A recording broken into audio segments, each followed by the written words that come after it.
Hello, welcome back to the Project Hercules Diaries. Not an awful lot's gone on in the shed, so we've taken advantage of the fantastic late February weather, a nice sunny day, and we've wheeled out some of Bob's bikes just to do a bit of a special on those. Now, I'm with Bob, so it can keep me absolutely factually correct, so I don't make any factual misstatements for you. And the first one we'll have a look at is this Scott Norton. There's two Scott Nortons.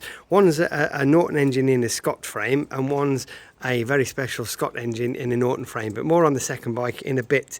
So this first bike was built in the 60s, yes? Yeah, it was, yeah. 1962. For racing, specifically for racing, in the vintage series. Yeah, vintage racing, yeah. Right. It's only ever been a racer. And every part's got to be pre-1930? Pre-1930. Pre-1930. Right, yeah. It's all pre-1930. Okay, so it's a 500 Norton single. Yeah, but normally would be situated vertically, and you've lent it down forward to keep the centre of gravity low, presumably. Right. Yeah, with the nice looking carb on the front of it. Yeah, that's right. Yeah. And then this frame would normally be sort of a frame, you see, yeah. a squirrel, is it? Flying squirrel? Yeah, Scott squirrel frame. Scott squirrel frame, yeah. Yeah, we'd normally take a twin cylinder two-stroke. Yeah, and the back seats for show. Sorry, the front seats for show, and the back seats for when you're lying down on the tank. That's right. Yeah. Full racing. Getting right back. Yeah. Yeah. Did you race that? Yeah. Oh yeah. Yeah. Did you win anything? Oh yeah. Brands Hatch, Cadwell Park. Where else did I go? Is it Mallory? Places like that, yeah. Yeah, so a full-on race bike with provenance. It's had quite a few wins in its time. Yeah. Donington, it's one at Donington, it's one at, blimey. I've got a record of all. Very good, and it was on methanol for a bit as well. Yeah, still with the race number. It's on petrol now. Yeah, it was originally on methanol, but now it's on petrol. Okay, so yeah, dynamo on the top there, and Sturmley Archer, Magneto. Sorry, yeah. See, that's the kind of stupid thing I would say to get the factual inaccuracies there. Yeah, that's right. Yeah. Yeah, so it's a mag on the top, no lights, and a 3-speed Sturmley Archer. 3-speed Sturmley Archer. Yeah. That's right. Yeah, 3-speed Sturmley Archer gearbox. Yeah, Norton clutch. As I say, it's an overhead valve pushrod engine. Yeah, you can see the exposed valve springs here. The second plug in between the pushrod. Okay, so it's a twin plug plug head. is on the other side. Yeah. Put a plug in between. Yeah. To get double plugs. Of course. All right. Well, let's have a look at the other Scott Norton. Then this is a lot more special, isn't it? Because it's not just a Scott engine in a Norton frame. So it's one of your engines, yeah? Two Scott engines in a Norton frame, really, isn't it? Well, I suppose it is. You've got the 600 twin there, barrels and heads, it comes out and a 600 twin there. Yeah, that's right, 600 twin. With custom one-off crankcases. They're homemade crankcases, aren't they? Yeah. Everything below the barrels is homemade. Yeah. And only using the Scott barrels and heads, that's all. The rest is all homemade. So a square 4 with a counter shaft in the centre, all the gears to drive all that together and mesh it. All in the middle there, that's right, and then it comes out through. Yeah, and four carbs going into the carburetors. To this side, to the other side. Very reminiscent of the RG 500 Suzuki. Yes. They raced. Barry Sheen won the world championship on. You know, that tilted forward, similar layout with twin disc. Rotary discs. So the rotary discs feeding. These are okay. Valves. But it looks as though it's rotary discs. It does, doesn't it? Because you've got that sort of rounded shape there. Yes, and this has got your phased transfer inlet system, yeah? They're rather unusual, yeah. The manifolds actually link the preceding crankcase to the other cylinder, and then this crankcase goes to the one over the way, you see. So each... I call it phase transfer. Yeah, so each one of these crankcases, if you imagine there are 4 of them, they're sealed then. Yeah, they're still sealed. So it's not one void, right? You can change it, but I've got other alternative manifolds which links the proper crankcase to the transfer port, like the normal Scott. It loops from there to there, you see. Yeah, as you'd expect, straight. It's set up at the moment for this phase transfer system. To the other. Very good, and that's in a slightly stretched Norton front. I love the pipes on the back of this. We've got 4 pipes, 2 each side, and they just look fantastic, don't they? It's just what a thing! It's like a space rocket.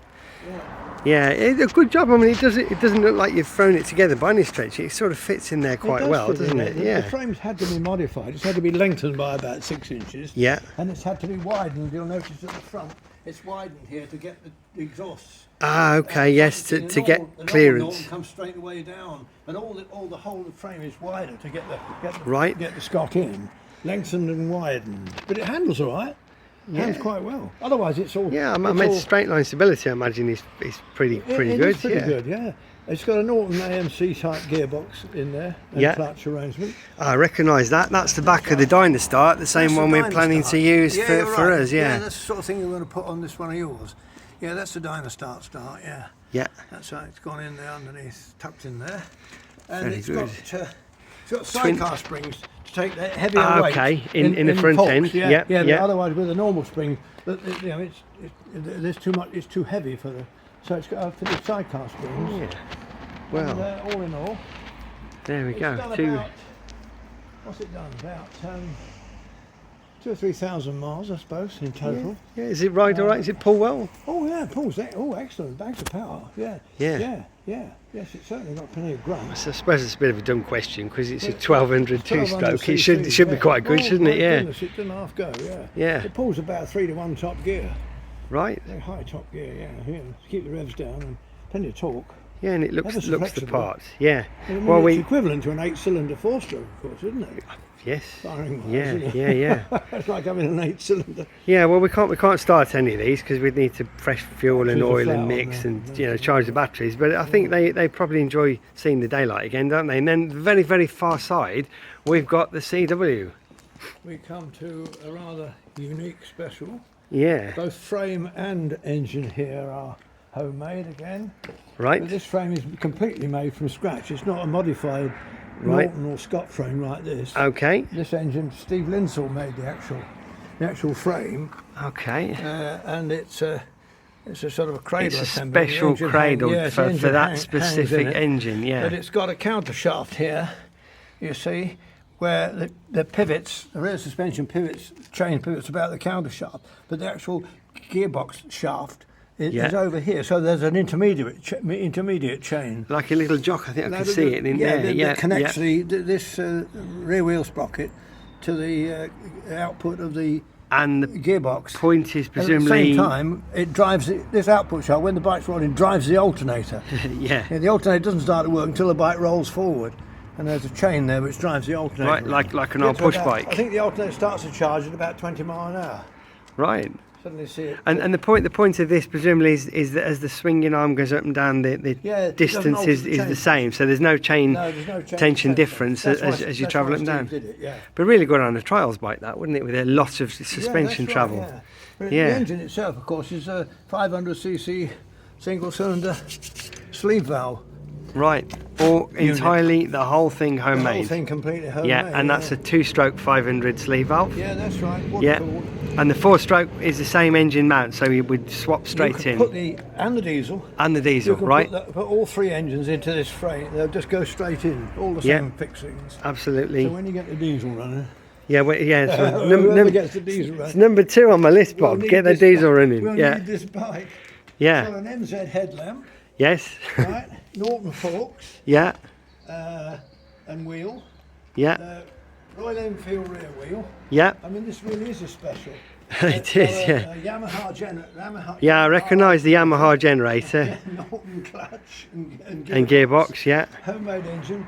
As I say, it's a MZ saddle and a Sealy tank. And a Sealy tank, right. Sealy, Colin Sealy. Yeah.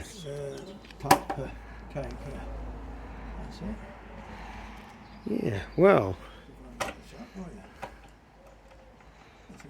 And again, something else to start another day. Well, perhaps back end of the summer, we'll try and get them all running on the same day or something and just fire them up, make some smoke, make some noise, annoy the neighbours. Yeah, that'd be great, wouldn't it? Before you stop. Yes. Oh, sorry. You might ask, why has it only got one indicator on it? Yes, and why is it only facing the wrong way? And why is it Good facing question. the wrong way? Well, that's to tell you that the water pump comes in. That light goes on when the water pump goes on. So I can keep a check on whether the pump's it's an electric pump. Instead of a temperature gauge, it's just when the pump kicks in and the engine's cooling. And is this an override switch or something? No, one of these switches got a pump on. The other one's the normal dip for the headlight. Right, so it's electric oil pump as well. Electric oil pump, right? Yeah, okay. Yeah. Well, the same with this other Scott Norton over here. That's got an electric pump, Yeah. That drives the water pump on that. Okay. The electric pump. So you see the electric pump here. Drives the water pump. Just have a look around this side. There's the water pump. See? Ah, yes. Yeah, yeah. Electric water pump. Yeah. It's off a canal boat. Right. Canal boats use it for their central heating systems. It's 12 volt. Okay, that's Really something nice. to bear in The mind. same pump assembly is on the water cooled Scott. Very good.